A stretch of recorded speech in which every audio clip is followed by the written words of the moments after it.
আমাকে ভালোবাসো ঠিক যেভাবে মানুষ তার নিজের নামকে ভালোবাসে দু চোখকে, নিজের হাসি আর কান্নাকে। আমায় ভালোবাসো যে ভালোবাসা কখনোই একা করে দেয় না, অধিকার কেড়ে নিয়ে অবহেলায় ফেলে রাখে না, যে ভালোবাসা বদলায় না, বদলে দেয় জীবন। আমায় আগলে রাখো ঠিক যেভাবে বুকের ভেতর আগলে রাখে ঝিনুক তার মুক্তাকে, যেভাবে মানুষ যত্নে রাখে তার বুকের তিল জন্মদাগ অনুভূতিকে। আমায় একটু ভালোবাসো, সমস্ত দ্বিধা মান অভিমান ভয়কে জয় করে আমায় ভালোবাসো। শুধু মুখে মুখে নয়, মন থেকে একটুখানি ভালোবাসো।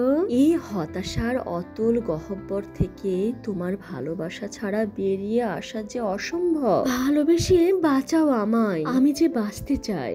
এই জরাজীর্ণ মিটেন্সের ভেতরে নিঃশ্বাস নিতে বড্ড কষ্ট হয়, দম বন্ধ হয়ে আসে। নিজেকে তোমার মতো করে ভালোবাসতে পারি না বলেই তোমার ভালোবাসা চাই, যে ভালোবাসা অধিকার কেড়ে নিয়ে নিঃস্ব করে না, সব কিছু উজাড় করে দিয়ে পূর্ণ করে দেয়। যদি সম্ভব হয় তবে ভালোবাসো, এতটাই ভালোবাসো আমায় যতটা ভালোবাসলে নিজেকে কখনো অসহায় লাগে না। অন্তত তুমি ভালোবাসো ভেবেই যেন মাস চলে যায়, বছর চলে যায়, যুগ চলে যায়। এভাবেই যেন ভালোবাসা পেতে পেতে একদিন আমি হাসি মুখে মৃত্যুর কোলে ঢলে পড়তে চাই। এভাবে অধিকারহীন ভালোবাসাহীন জীবন নিয়ে যে আমি মরেও শান্তি পাবো না। আসসালামু আলাইকুম গাইস, আপনারা সকলে কেমন আছেন? আলহামদুলিল্লাহ, আপনাকে দোয়া ও ভালোবাসায় আমরা সকলে ভালোই আছি।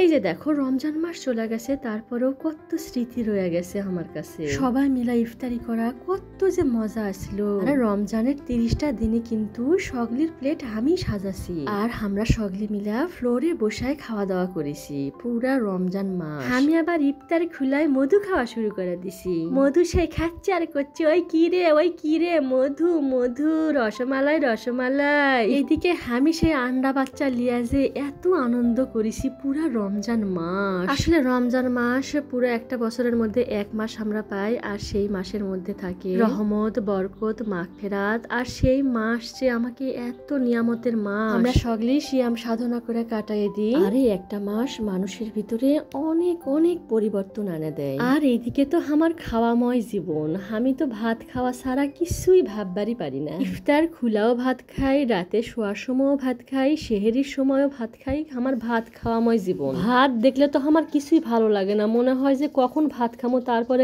জানটা আমার শান্তি হবে। এতক্ষণ আপনারা আমার ভিডিও দেখার জন্য আপনাকে অসংখ্য অসংখ্য ধন্যবাদ। পরবর্তী ভিডিও দেখার জন্য আপনারা সকলে অপেক্ষা করেন। আর আপনারা সকলে ভালো থাকেন, সুস্থ থাকেন এই কামনায়। আল্লাহ হাফেজ।